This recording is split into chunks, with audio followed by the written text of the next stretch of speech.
వేదిక మీదున్న మన శాసనసభ్యులు ప్రభాకర్ అన్న గారికి, కాబోయే పార్లమెంట్ సభ్యులు మీ సేవకుడు వెంకట్రామరెడ్డి గారికి, టైం లేదు గనక వేదిక మీదున్న సీనియర్ నాయకులకు, అక్క చెల్లెళ్లకు, అన్నదమ్ములందరికీ శిరస్సు వంచి నమస్కారం తెలియజేస్తా ఉన్నా. ఈరోజు మొన్నటి ఎన్నికల్లో ప్రభాకర్ నన్ను గెలిపించినందుకు కూడా మీ అందరికీ పేరు పేరున కృతజ్ఞతలు, ధన్యవాదాలు తెలియజేస్తా ఉన్నా. ఇప్పుడు జరగబోయే ఎన్నిక ఢిల్లీ ఎన్నిక. ఎంపీగా మనకెవరుండాలని నిర్ణయించాలి. ఇవాళ రెండు పార్టీలు దేశంలో అధికారంలో ఉన్నాయి.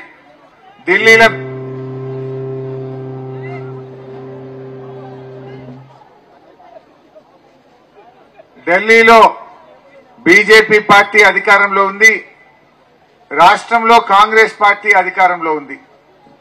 రెండు పార్టీలు కూడా ప్రజలకేం చేసినరో చెప్తలేరు. ఢిల్లీలో ఉన్న బీజేపీ అంటాడు హిందువుల ఆస్తులు గుంజుకొని తురుకోలకు వస్తారు అని ఢిల్లీలో ఉన్న బీజేపీ మాట్లాడుతుండు. కాంగ్రెస్ వాడు ఏం మాట్లాడుతుండు? రాష్ట్రంలో గెలిచినోడు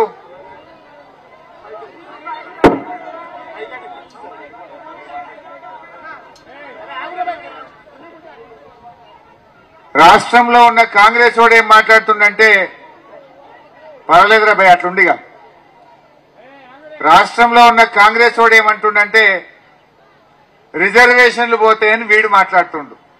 వాస్తవానికి హిందువుల ఆస్తులు ఎవడు ముస్లింలు గుంజుకోరు, రిజర్వేషన్లు అంతకంటే పోనే పోవు. ఇద్దరు డ్రామాలు ఏంటంటే చేసింది ఏమి లేదు చెప్పుకోవడానికి. బీజేపీ 10 ఏళ్లు గవర్నమెంట్ లో ఉంటే పేదలకు ఏం చేసిండో చెప్పాలి కదా చెల్లె. నేను గీ మంచి పని చేసినా, గీ సేవ చేసినా, రేపు ముంగటికి పని చేస్తా అని ఓటు అడగాలి. చెప్పుకోవడానికి ఏమి లేక బీజేపీ అయితే క్యాలెండర్లు పంచుతాడు, లేకపోతే చిత్రపటాలు పంచుతున్నాడు. క్యాలెండర్ చూసి ఓటేద్దామా? మీ ఇంటికి వచ్చిన ఈ క్యాలెండర్ నాకు తెలుసు.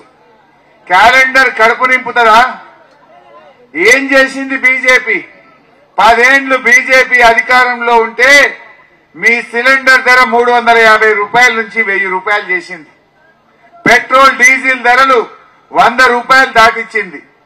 జీఎస్టీ అనే పన్ను పెట్టి ఉప్పు మీద, పప్పు మీద, నూనె మీద అన్ని ధరలు పెంచి గరీబులను పరేషాన్ చేసింది బీజేపీ. అదానీ అంబానీలను ప్రపంచ కుబేరులు చేసింది. రైతులను, పేదలను రోడ్డు మీదికి తెచ్చింది బీజేపీ. అందుకే ఇవేం చెప్పుకోవడం చేతగాక ఏమంటారు? హిందూ ముస్లిం అంటారు, అక్షింతలు అంటారు, చిత్రపటం అంటారు, క్యాలెండర్ చూసి ఓటేయమంటారు. మన బీఆర్ఎస్ పార్టీ ఉంటే కేసీఆర్ ఏం చేసిండు అంటే అవ్వ తాతలకు 2000 పెన్షన్ ఇచ్చిండు, ఆడపిల్ల పెళ్లికి 1,00,000 రూపాయలు ఇచ్చిండు, బిడ్డ కాన్పుకు పోతే కేసీఆర్ కిట్ ఇచ్చిండు, రైతులకు ఎకరానికి 10,000 రైతు బంధు ఇచ్చిండు, రైతు బీమా ఇచ్చిండు, బాయికాడ 24 గంటల కరెంట్ ఇచ్చిండు, కాళేశ్వరం గట్టి ఎండల్లో కూడెల్ని వాగుల నిండుగా నీళ్లు మారిచ్చిండు కేసీఆర్. మరి బీజేపీ ఏం చేసింది చెల్లె? ఏమన్నా ఉన్నదా? ఇంకొక విషయం చెప్పాలి. మన మిరుదొడ్డిలు అందరు బీడీలు చేసే అక్క చెల్లెళ్ళు ఉంటారు. మంచిగా వినాలి మీరు. కాంగ్రెస్ వాడు బీజేపీ కలిసి బీడీలు చేసే అక్క చెల్లెలను ఆగం పట్టించిండు. కాంగ్రెస్ వాడు వెనకట పుర్రె గుర్తు పెట్టిండు. బీడీ కట్ట మీద పుర్రె గుర్తు పెట్టి ఆగం పట్టించినోడు కాంగ్రెస్ వాడు. ఈ బీజేపీ వాడు 10 ఏళ్ల గెలిచి వీడేం చేసిండు? ఆ బీడీ కట్టల మీద 28% జీఎస్టీ పన్ను వేసిండు. 28% పన్నేసి ఆయనతో బీడీ ఆకు 10 రోజులు కూడా దొరకలేదు. వాడు పుర్రే, వీడు పన్ను. కాంగ్రెస్ వాడు బీజేపీ పుణ్యమాని నెలకు 25 రోజులు పనిచేసే అక్క చెల్లెళ్లకు 10-12 రోజుల పని కూడా దొరకని పరిస్థితి వచ్చిందా లేదా? ఇప్పుడు ఇంక జాలదట. బీజేపీ వాడు ఏమంటుండే, ఇప్పుడు పిఎఫ్ కార్డు, మీకు పిఎఫ్ పెన్షన్ వచ్చేది 500-1000 రూపాయలు. ఇప్పుడు దానికి కూడా ఎసరు పెట్టిండు బీజేపీ వాడు. అదాని మంచిగుంటే చాలు, బీడీ కార్మికుల గురించి వాళ్ళకి పట్టదు. ఏందట? 3600 రోజులు బీడీలు చుడితే నీకు పిఎఫ్ పెన్షన్ ఇస్తారట. 3600 రోజులు ఎప్పుడు నిండాలి బిడ్డ? నువ్వు నెలకు 10 రోజులు ఇస్తే 30 ఏళ్లు బీడీలు చేయాలి. నువ్వు 30 ఏళ్లు బీడీలు చేస్తే వాడు ఇచ్చే 500 పెన్షన్ ఇస్తారట, పిఎఫ్ పెన్షన్. లేకపోతే మధ్యలో రాజీనామా పెట్టినా, నీ ఆరోగ్యం దెబ్బతిన్నా, నువ్వు 20 ఏళ్లు బీడీలు చేసినా రేపు పీఎఫ్ పెన్షన్ రాకుండా చేసినోడు బీజేపీడు. మరి గులాబీ జెండా ఏం చేసింది చెల్లె మీకు? మన కేసీఆర్ 2000 రూపాయల జీవన భృతి ఇచ్చి బీడీ కార్మికుల్ని కాపాడుకున్నాడు. కాంగ్రెస్ ఓడు పుర్రె గుర్తు, బీడీలో బీజేపీడేమో ఇంత ఆ జీఎస్టీ పెట్టి పెన్షన్ రాకుండా చేసిండు. కానీ మన కేసీఆర్ ఈ దుబ్బాకలు చదువుకున్నోడు గనక, ఈ సిద్దిపేటలో పుట్టినోడు గనక, బీడీలు చేసే అక్క చెల్లెళ్ల కష్టాలు తన కళ్ళతో చూసిన వాడు గనక 2000 రూపాయల భృతి ఇచ్చి కాపాడుకున్నాడు మన కేసీఆర్. నిజానికి మళ్ళగా మన గవర్నమెంట్ వస్తే ఆ 2000 పోయి 5000 అవుతుండే మీ పెన్షన్. కేసీఆర్ మాట ఇచ్చిండు, అవ్వ తాతలకు, అక్క చెల్లెళ్లకు, నేత గీత కార్మికులకు 5000 రూపాయల పెన్షన్ చేస్తా అన్నాడు. మనం దుబ్బాకోళ్ళం సిద్దిపేటోళ్ళం నియత్గానే ఓటేసినాం. జర పక్క పొంట అటు ఇటు వేరే కాడ ఈ కాంగ్రెస్ వాళ్ళు చెప్పే మాయ మాటలిని, జూటా మాటలిని నమ్మి కాంగ్రెస్ పార్టీకి ఓటేస్తే ఇలా ఆగమైపోయింది. నమ్మి నానవస్తే పుచ్చులైనాయి అన్నట్టు ఈ కాంగ్రెస్ వాళ్ళు గద్దెనెక్కిండ్రు. ఇవాళంతా రివర్స్ గేర్. కొత్త దేవుడెరుగు, ఉన్నది ఒక్కటొక్కటి ఊసిపోతుంది చెల్లె. దవాఖాన పోతే కేసీఆర్ ఉండగా బిడ్డ కాన్పు చేసి కేసీఆర్ కిట్ ఇచ్చి కడుపు నిండా అన్నం పెట్టి తల్లిని పిల్లని తెచ్చి మీరు దొడ్డి కాడ దించిండు కేసీఆర్. కాంగ్రెస్ వాళ్ళు వచ్చిండ్రు, 5 నెలల కేసీఆర్ కిట్ బంద్. ఇప్పుడు ఎవరైనా దవాఖాన పోతే కేసీఆర్ కిట్ ఇస్తలేరు కాంగ్రెస్ వాళ్ళు వచ్చి. ఇక కాంగ్రెస్ గెలిచింది, కేసీఆర్ కిట్ గోవిందా. ఇక కాంగ్రెస్ వాళ్ళు వచ్చిండ్రు, బాయికాడ మున్పటి లెక్క 24 గంటల కరెంట్ వస్తున్నదా? వస్తున్నదా? మోటార్లు కాలుతున్నాయి. కేసీఆర్ ఉండగా 5 ఏళ్లల్లా ఒక్క మోటార్ అన్న కాలిందా చెల్లె? ఒక్క మోటార్ కాలిందా అన్న? మరి ఏం పుట్టింది కాంగ్రెస్ వాళ్లకు? 5 నెలలే. ఇలా ఏ ఊర్లో చూసినా ఆ మోటార్ వైండింగ్ దుకాణం వాళ్ళకి ఫుల్ గిరాకీ, ఫుల్ గిరాకీ. కేసీఆర్ ఉండగా అన్ని దుకాణాలు బంద్ అయినాయి. కాంగ్రెస్ వచ్చింది, మోటార్ వైండింగ్ దుకాణాలు 3 పువ్వులు 6 కాయలు లెక్క నడుస్తున్నాయి. ఇవాళ మోటార్ కాలితే తీయనీకి పెట్టనీకి 4000 ఖర్చు అవుతుంది. ఆ ట్రాక్టర్ కు 5000 రూపాయలు వైండింగ్ దుకాణంకి అవుతుంది. రానుపోని ఖర్చులు కలిపితే 10,000 రూపాయల మీద పడుతుంది. కాంగ్రెస్ వచ్చినాక మోటార్లు గాలి ఒక్కొక్క రైతు మీద 10,000 రూపాయల భారం పడ్డదా లేదా మీరే ఆలోచించండి. ఏమిచ్చింది కాంగ్రెస్? రైతులను నాగం పట్టించింది. కరెంటు బాయ్, కళ్యాణ లక్ష్మి చెక్కు bye, KCR kit bye, Rythu Bandhu రాకబాయ్. ఇప్పటికి రైతు బంధు పడ్డాదే.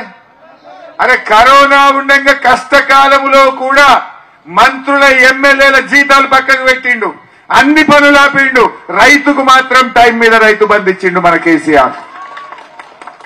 ఏం పుట్టింది కాంగ్రెస్ వాళ్లకు? 5 నెలలే ఇంకా సగం మందికి రైతు బంధు వల్లే. వడ్లు కల్లాలకు వడ్లు వచ్చినా రైతు బంధు ఇంకా ఇప్పటికి వల్లేదంటే రేపు ఈ కాంగ్రెస్ మన ముంగట వర్ణిస్తుందా?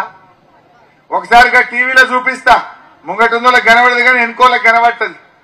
ఇవాళ కొన్ని విషయాలు మీకు మంచిగా అర్థం కావాలి. ఎన్ని అబద్దాలు చెప్పిందో కాంగ్రెస్ పార్టీ మీకు తెలవాలి. ఈ అక్క చెల్లెలకు ఏం చెప్పిండ్రు? మహాలక్ష్మి పథకం కింద నెలకు 2500 రూపాయలు ఇస్తామన్నారు. దుబ్బాకోలు తెలివి కల్లోళ్ళు కనుక నువ్వు దొంగవు, నువ్వు ఇయ్యవన్నారు. అందుకే ప్రభాకర్ అన్న కోటేసి గెలిపించుకున్నారు. కానీ కొంతమంది పాపం నమ్మి ఓట్లేసిండ్రు. బాండ్ పేపర్ రాసిచ్చిండ్రు కొడుకులు. బాండ్ పేపర్ అంటే ఊర్లలో నమ్మకం. ఎందుకు? ఏదైనా భయాన పెడితే 10 రూపాయల కాగితం మీద రాసుకుంటాం. పెద్ద మనుషుల కూర్చున్నా, కులంలో కూర్చున్నా, పోలీస్ స్టేషన్కి పోయినా బాండ్ పేపర్ జల్లుతుంది కదా. అట్లని కాంగ్రెస్ వాళ్ళు మమ్మల్ని ఎవరు నమ్మతలేడని బాండ్ పేపర్ మీద రాసిచ్చిండ్రు. మేం గెలవంగానే 100 రోజుల్లో 6 గ్యారంటీలు 13 హామీలు అమలు చేస్తామన్నారు. 6 గ్యారంటీలు 13 హామీలు అన్నారు చెల్లె. ఒక్కటన్నా వినయా? రేవంత్ రెడ్డి ఎంత పచ్చి అబద్దాలు మాట్లాడుతుండంటే 6 అయినాయి, 6 అయినాయి అంటాడు. ఒక్కసారి ఆ టీవీలో చూడండి. మొదటిది మహాలక్ష్మి. అక్క చెల్లెళ్ళకి గెలవంగానే నెలకు 2500 ఇస్తా అన్నాడు. 2500 చూపిరా తమ్మి. ఇంటాయన దగ్గర నగదు ఉంటేనే బెల్ట్ షాప్లలో ఇస్తున్నాడు. అవునా? అందుకే మా అక్కల కష్టాలు చూసి నగదు మా అక్క దగ్గర ఉంటే పిల్లల చదువులు. రేవంత్ రెడ్డి అరే ఇల్లు ఎందుకు రిపీట్ అవుతుందిరా బయట బంద్ చేయరా తమ్మి ఆరింట్లో ఇదైంది అంటాడు. ఒక్కసారి టీవీలో చూడండి. మొదటిది మహాలక్ష్మి అక్క చెల్లెల్లో గెలవంగానే నెలకు 2500 ఇస్తా అన్నాడు. ఏమైందిరా ఇంట్లో ఎవడో కాంగ్రెస్ వాడు వచ్చినాడే ఇంటి ఆయన దగ్గర నగదు ఉంటేనో బెల్ట్ షాపులలో ఇస్తున్నాడు. అవునా? అందుకే మా అక్కల కష్టాలు చూసి నగదు మా అక్క దగ్గర ఉంటే పిల్లల చదువులు, ఇంటి ఖర్చులు, పండుగ పూట చుట్టం వస్తే ఇంత మంచి చెడ్డ చూడడానికి ఉంటుంది. అందుకే ప్రతి నెల 1వ తారీఖు నాడు ప్రభుత్వ ఉద్యోగికి జీతం వచ్చినట్టుగా ప్రతి నెల 1వ తారీఖు నాడు ఆడబిడ్డల ఖాతాలో 2500 రూపాయలు ప్రతి నెల ఆడబిడ్డల పడ్డాయా చెల్లె 2500 కన్నా అంత అబద్దాలు ఆడిండ్రు. నెలకు 2500 ఇస్తామన్నారు. ఇప్పుడు 5 నెలలే అంటే ఒక్కొక్క చెల్లెకు అక్కకు కాంగ్రెస్ వాళ్ళు 12,500 రూపాయలు బాకీ పడ్డారు. అంటే ఎవడన్నా కాంగ్రెస్ వాడు వచ్చి మిమ్మల్ని ఓటు అడిగితే బిడ్డ 12,500 ఆడ పెట్టినాక నువ్వు ఓటు అడుగుమని చెప్పి వాళ్ళని అడగాల్సిన అవసరం ఉంది. అదే విధంగా పెన్షన్ మా అవ్వ మంచిగా చూస్తుంది. ఏమన్నాడు ఆయన? మేము రాగానే 4,000 ఇస్తా 4,000 ఇస్తా అన్నాడు. వచ్చిన చెల్లె జర చూపిరే తమ్మి 4,000 పెన్షన్ ఎంత వస్తుంది? 2,000 వస్తుంది కదా. వచ్చే నెల నీకు 4,000 నీ ఖాతాలో పడతాయి. వచ్చే నెల డిసెంబర్ 9 నాడు పెద్దమ్మ 2,000 కాదు ఇందిరమ్మ రాజ్యం వచ్చి నీకు 4,000 రూపాయలు పెన్షన్ వస్తుంది. ఎవరు నడుకునే పని లేదు. ఇంతకుముందే సీన్ చెప్పి నీ మనోడు వచ్చి నీ కాళ్ళు ఎత్తుతాడు పెట్రోల్ కు. మనమడి కాళ్ళు ఒత్తుతుండా?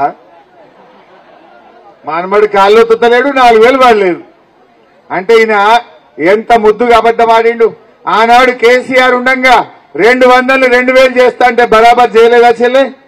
కానీ వీళ్ళు 4,000 ఇస్తామని ఇవాళ అవ్వ తాతల్ని మోసం చేసిండ్రు. అందువల్ల నేను మీతో కోరేది ఒక్కటే, ప్రశ్నించే గొంతును గెలిపియండి. రేపు మీకోసం మేము కొట్లాడతాం. అసెంబ్లీలో కాంగ్రెస్ వాళ్ళ మెడలు వంచి 4,000 ఎట్లా రావో మేము బాధ్యత తీసుకొని ఆ పని చేపిస్తాం. ఎవరైనా తప్పిపోయి మళ్ళా కాంగ్రెస్ కోటేస్తే గొర్రె కషాయాన్ని నమ్మినట్టు అవుతుంది, అబద్దాలను ఆమోదించినట్టు అవుతుంది, కాంగ్రెస్ మోసాలను ఒప్పుకున్నట్టు అవుతుంది. అందువల్ల నాకు నమ్మకం ఉంది, ఈ దుబ్బాకల బీడీలు చేసే అక్కజెల్లెలు గాని అవ్వ తాతలు గాని రైతన్నలు గాని అందరి ఓటు కారు గుర్తుకే. అవునా కాదా? జాగ్రత్తగా ఆలోచించండి. మన నడిమిట్లా మీ రఘునందన్ మళ్ళా బయలుదేరిండు. 3 నెలల కిందనే నీ పని మంచిగా లేదా అని ఇంట్లో కూర్చోబెట్టిరి. 3 నెలలు గానే మళ్ళీ వచ్చిండు. అప్పుడు పోయినసారి ఏమైంది? ఇదే మిడిదొడ్డికి నేను మస్తుగా మొత్తుకున్నా. ఆయన వచ్చేమన్నాడు? నేను దవాఖాన కట్టిస్తా, ఎడ్లిస్తా, నగలిస్తా, ఇంకేమో అనే రైలు వేస్తా, పెన్షన్ ఇస్తా, ఏమేమో చెప్పిండు. నమ్మి మీరు ఓట్లేసిండ్రు. అర్థమైంది 4 ఏళ్లలో నీళ్ళేందో పాలేందో తేలింది. ఉతుకుడు ఉతికిరు, మడత పెట్టి ఉతికితే 54,000తో ప్రభాకర్ అన్న గెలిపించిండు. మరి మళ్ళొచ్చిండు. ఒక్కసారి మోసపోయిన మళ్ళా మోసపోదామా చెల్లె? ఏమన్నా చేసిండు ఆయన ఉండంగా? ఒక్కసారి ఆయనది కూడా చూపిరబోయి ఎడ్లు నాగలి మళ్ళీ యాద్ చేసినట్టు అవుతుంది.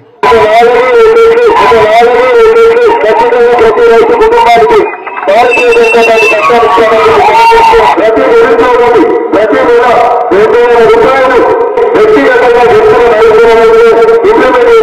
కార్యక్రమానికి మనకు స్పష్టమైనటువంటి ప్రణాళిక మీకు అందరూ తెలియజేస్తూ భారతీయ జనతా పార్టీని గెలిపిస్తే మీరు గెలిపించిన 6 నెలలలో కేంద్ర మంత్రి తీసుకొచ్చి దుబ్బాకడికి ఎక్స్టెండ్ కార్యక్రమం తెలియజేస్తాను. పైసలాచి గెలిచినా, తప్పు పని చేసి గెలిచినా, బలవాళ్ళు కొట్టి గెలిచినా, మర్డర్ చేసి గెలిచినా, మర్డర్ చేస్తాను భయపెట్టి ఉత్సహించుకున్నా, ఏమి చేసినా ఒడిసికంగా గెలిస్తేనే మనం అందరం తెల్లగా ఉంటాం, కలికా ఎత్తుకుంటాం. భార్యలను భర్తలు, భర్తలను భార్యలు నమ్మకుండా చేయాలి. అట్లా విడదీసి ఓట్లయించేటువంటి కార్యక్రమం మనం మొదలు పెట్టాలి. ఏమన్నాడు చెల్లె పుణ్యాత్ముడు? భార్యల్ని భర్తల్ని దూరం చేయాలంట, భర్తలకు భార్యలను దూరం చేయాలంట, ఓట్లు వేసుకోవాలట. మళ్ళా నమ్ముదామా? జర జాగ్రత్త. అందువల్ల నేను మీతో కోరేది ఒక్కటే, ప్రభాకరుని ఆశీర్వదించిండు. సోపతిగా ఎంపీగా వెంకట్రామరెడ్డి గారిని ఇవ్వండి. మేమందరం కలిసి మీ సేవ చేస్తాం, మీ కష్టాల్లో ఉంటాం. మీరు అనుకున్న పనులు చేయించే బాధ్యత ఇవాళ మేం తీసుకుంటాము అని చెప్పి నేను మీ అందరికీ కూడా మనవి చేస్తా ఉన్నా. అదేవిధంగా ఈరోజు కాంగ్రెస్ బీజేపీలు రెండు పార్టీలు కూడా మాయ మాటలు చెప్పి మోసం చేసినాయి. తులం బంగారం అన్నారు ఈ కాంగ్రెస్ వాళ్ళు. అది తులం ఇయ్యలేదు కానీ వీళ్ళు అడుగు పెట్టిన యాళ్ళ తులం బంగారం 75,000 అయింది 50,000. కాంగ్రెస్ వాళ్ళు వచ్చిండ్రు ఒక్కటే 5 నెలలు 25,000 పెరిగింది చెల్లె. అన్ని ధరలు పెరిగినాయి. సిమెంట్ పెరిగింది, సలాక పెరిగింది, కంకర పెరిగింది, కందిపప్పు కూడా 170 అయిందట. నేను ఎవరో ఒక అవ్వ అంటుంది. ఏం పెంచుడు అవ్వ అంటుంది, బిడ్డ అంటుంది. అందువల్ల ఇవన్నీ గుర్తు పెట్టుకోండి. వెంకట్రామరెడ్డి గారు ఒక మంచి మాట చెప్పిండు. ఆయన ఏమంటున్నాడంటే, కలెక్టర్ గా నేను మీకు సేవ చేసిన, నాకు ఆ డబ్బుల కోసం రావడం లేదు, నా కుటుంబ ఆస్తిని పేద పిల్లల చదువుల కోసం ఖర్చు పెట్టా ట్రస్ట్ ద్వారా అంటుండు. పేద పిల్లల పెళ్లిళ్లకు కాన్స్టిట్యున్సీకి ఒక ఫంక్షన్ హాల్ కట్టిస్తా అంటుండు. ఆడపిల్లలు చిన్న వయసులో భర్త చనిపోయిన వాళ్ళు గాని పేద ఆడపిల్లలకు కుట్టు మిషన్ శిక్షణ నేర్పించి వాళ్ళందరికీ కుట్టు మిషన్లు కొనిచ్చే కార్యక్రమం చేస్తా అంటున్నాడు. 10 లక్షల రూపాయల బీమా ఇప్పిస్తా అంటుండు. మరి అంత మంచిగా పనిచేసే మనిషి ఉండంగా ఈ దొంగలకు సర్దిగడదామా చెల్లె? ఈ అబద్దాలు మాట్లాడేటోళ్ళను మోసపోదామా? దయచేసి ఆలోచించండి. మీరందరూ కూడా మరి 13వ తారీఖు నాడు 4వ నంబర్ మీద కారు గుర్తు మీద ఓటేసి మన వెంకట్రామరెడ్డి అన్నను గెలిపించండి. మేమందరం కూడా మీ సేవ చేసి మీ రుణం తీర్చుకుంటామని చెప్పి నేను మనవి చేస్తా ఉన్నా. చాలా మంచి మనిషి, కలెక్టర్ గా పనిచేసినోడు, అనుభవం ఉన్నది, చదువుకున్నవాడు, ఢిల్లీలో పోయి పార్లమెంట్ లో ఇంగ్లీష్ లో హిందీలో మాట్లాడగలుగుతాడు, మీకోసం కొట్లాడగలుగుతాడు, మీరు అనుకున్న పనులు చేయగలుగుతాడు. ఆయన కుటుంబ సభ్యుల మీద ప్రమాణం చేసిండు. నేను చెప్పిన పనులన్నీ చేస్తా అని తన కుటుంబం మీద ప్రమాణం చేసి ఇలా మీ ముందు నిలబడ్డాడు. అటువంటి వ్యక్తిని దయచేసి ఆశీర్వదించి కారు గుర్తుకు ఓటేయండి. అక్క చెల్లెల్లారా, అన్న దమ్ముల్లారా, తప్పకుండా ఈ దుబ్బాక అభివృద్ధి కోసం రాబోయే రోజుల్లో వెంకట్రామన్న, ప్రభాకర్ అన్న, నేను కలిసి మీ అందరి సేవలో ఉంటాం. జై తెలంగాణ.